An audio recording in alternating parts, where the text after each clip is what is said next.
When we think of the world's all-time richest people, names like Bill Gates, Warren Buffett and Jeff Bezos immediately come to mind. But few would have thought or even heard of Mansa Musa of Mali, the obscure 14th century African king, who was actually the richest person in all of history.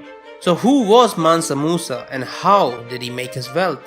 Mansa Musa, also known as Musa I of Mali, was born in 1280 into a family of rulers. His name literally translates to King of Kings. His brother Mansa Bakr ruled the empire until 1312 when he abdicated the throne to go on an expedition to the Atlantic Ocean, where he never returned. Thus, Mansa Musa inherited the kingdom his brother left behind. Under his rule, the kingdom of Mali grew significantly. He annexed 24 cities, including Timbuktu. With such a large landmass came great resources such as gold and salt. During the reign of Mansa Musa, the Empire of Mali accounted for almost half of the old world's gold, and all of it belonged to the king. With important trade routes and resources at his fingertips, King Musa made his fortune. Some estimates say it would be worth about $400 billion today. One thing many people don't understand is how important a commodity like salt is. Prior to the modern era, when salt mining became industrial with huge machines doing most of the work, salt was very difficult to get. It was either mined by hand in deplorable condition, usually by slaves, or made through evaporating seawater. The importance and scarcity of salt thus led to the development of trade between West Africa, where gold was relatively abundant, and North Africa, where salt came from. Camel caravans would cross the Sahara Desert to do their trade, and Timbuktu, because of its position in the middle between the gold fields and salt mine, became very wealthy from this trade. Though the Empire of Mali was home to so much gold, the kingdom itself was not well known. This changed when Mansa Musa, a devout Muslim, decided to go on a pilgrimage to Mecca in 1324. Not only was this popularly received by his empire, it was also telling of Musa's strength at the time, that he was able to leave his empire unattended. It took around 9 months to fully prepare for this journey. The king had to gather resources from across Mali and assemble a grand procession of 60,000 men to accompany him. He took his entire royal court and officials, soldiers, entertainers, merchants, and about 12,000 slaves who were dressed in Persian silk. Musa rode on horseback with 500 slaves carrying gold-adorned staff directly preceding him. He also took with him 80 camels, which carried about 300 pounds of gold each. It was like a city moving through the desert, and the sight got even more opulent once the caravan reached Cairo, where they could really show off their wealth.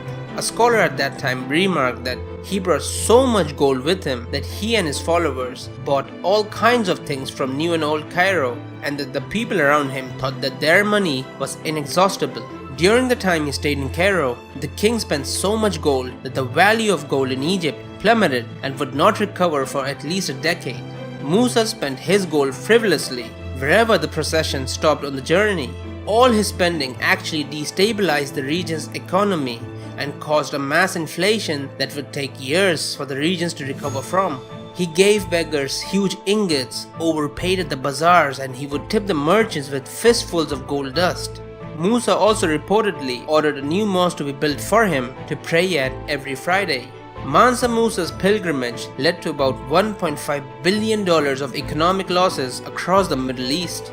There is no doubt that Mansa Musa spent or wasted a lot of gold during this pilgrimage, but it was this excessive generosity that also caught the eyes of the world. Musa had put Mali and himself on the map, quite literally. In a Catalan Atlas map from 1375, which was the most important map in medieval Europe, a drawing of the African king sits on a golden throne atop Timbuktu, holding a piece of gold in his hand.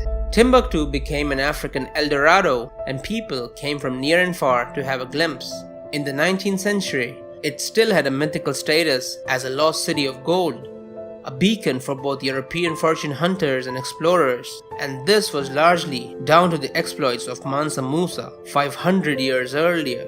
In addition to encouraging arts and architecture, Musa also funded literature and built schools, libraries, and mosques.